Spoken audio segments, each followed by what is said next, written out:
So now we're learning our first postulate for what makes triangles similar. We had a lot of postulates for what makes triangles congruent, and you might remember those, the SSS, SAS, etc. But the main postulate that makes triangles similar is called the Engel postulate, or sometimes the Engel postulate. What that postulate says is that if if all the angles are equal, it says the triangles are similar. But what do we know about the angles of a triangle? What do they add up to? Right, they add up to 180. So if I have like a matching pair of 80s, and then I have a matching pair of 40s, that adds up to 120. So that means that the leftover angle is going to be 60 and kind of by default will be equal. So if two angles of one triangle are congruent to the corresponding two angles of another triangle, then the triangles are congruent because all the angles of the triangles are congruent. So we know that the third corresponding pair is also congruent. So a picture that we're introducing now that we're going to see a lot is called the embedded triangle picture, which is a triangle inside a triangle. So what happens here is this line here is always going to be parallel. So sometimes you'll see it with a little angle symbol, arrows there saying it's parallel. And then this top triangle comes off. You see the 48. And then this big triangle is going to be similar to it. And you see the matching 48s, those come from the corresponding angles here. And then the angle at the top is always going to be equal because it's basically the same angle that's just been taken apart. And then you also had a corresponding angle here and here, which is equal to. So anytime we see that embedded triangle picture, it's always going to be angle. Here we're going to look at two triangles, and it's going to say, are they similar or not? Are they similar by angle? In other words, are the two angles matching? So here I see a 90 and a 90 is one pair of angles, and a 30 and a 30. So that's enough to say yes. We automatically would know the third pair of angles is equal. So you got to do the letters, make sure you line them up. A, B, C is going to go with E, D, F, right? E, D, F. The next one, I might have to do a little work. Like, there's a missing angle in each triangle. If I add up 52 and 88, that's going to be what, 140? So the leftover angle there is 40. If I add up 40 and 52, that's 92, so the leftover angle is 88. So actually, these are similar because all the angles match up. I just had to do a little work. So if it says CBA, that's going to go with YXZ. It doesn't always work, like 140 and 20 is 160, so that extra one is 20, versus those add up to 165, the extra one is 15. Do the angles all match? No. So if the angles don't match, they're not similar, and we don't do the similarity statement. Number 4 is what I was talking about with parallel lines here. These are parallel. So when those are parallel, that creates equal angles here, and we had like an automatic equal angle at the top. So those are always similar.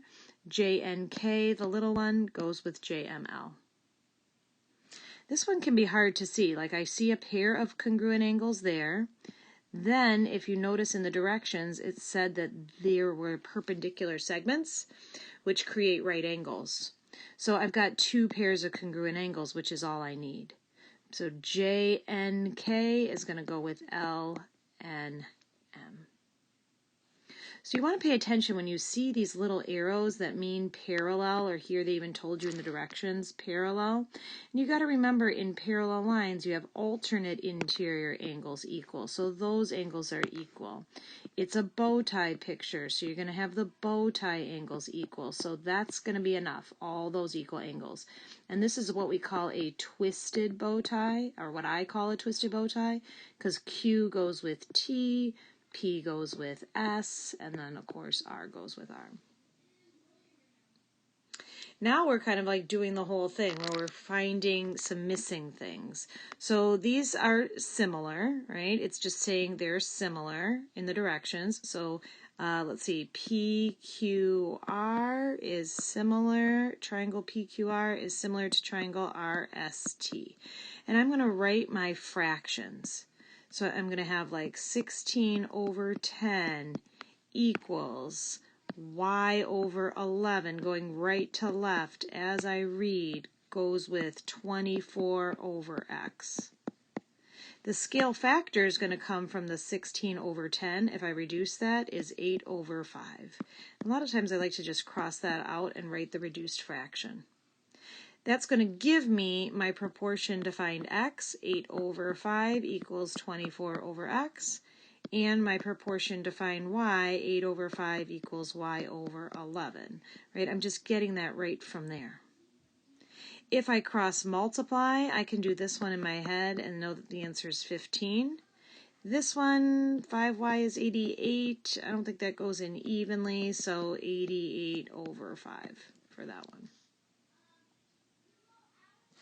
Whenever we see embedded triangles, we're going to have to take them apart. It's not fun to do this little extra work, x, 15, and 12. And then when I take the big one here, I'm getting 24.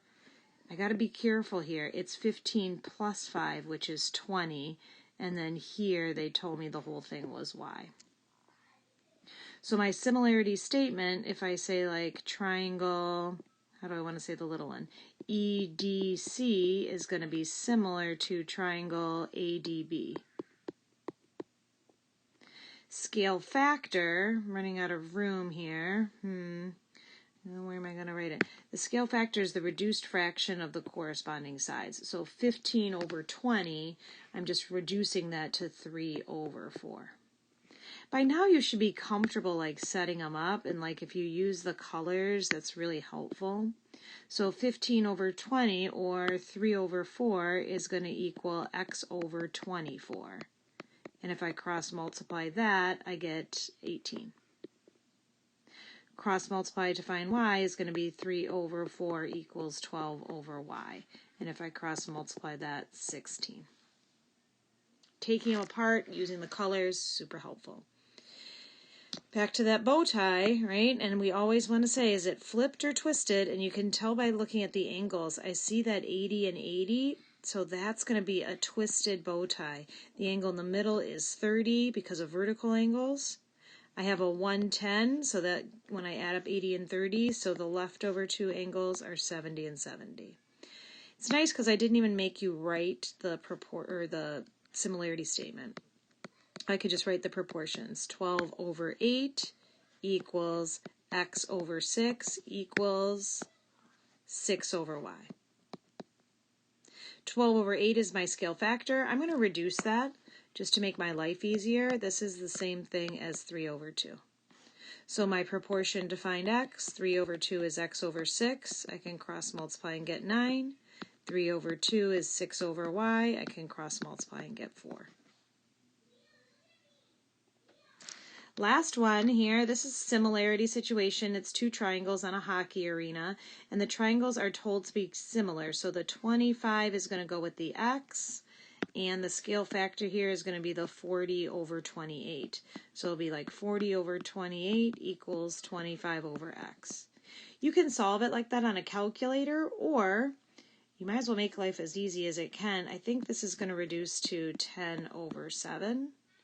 Right, because 4 goes into each of them. So I might do that like 10x equals 25 times 7. And I don't have a calculator here, so I'm just going to divide by 10. Oops. Divide by 10. Oops. It doesn't like it when it's at the edge of the page here. Let's see. 25 times 7 divided by 10. So 5 goes in there twice. 5 goes in there 5 times. So it looks like I'm going to get 35 over 2 or 17.5 feet. The ones at the bottom, especially 7, 8, and 9, are the most important. Those are the most important. We're going to practice those on the homework. Engel postulate.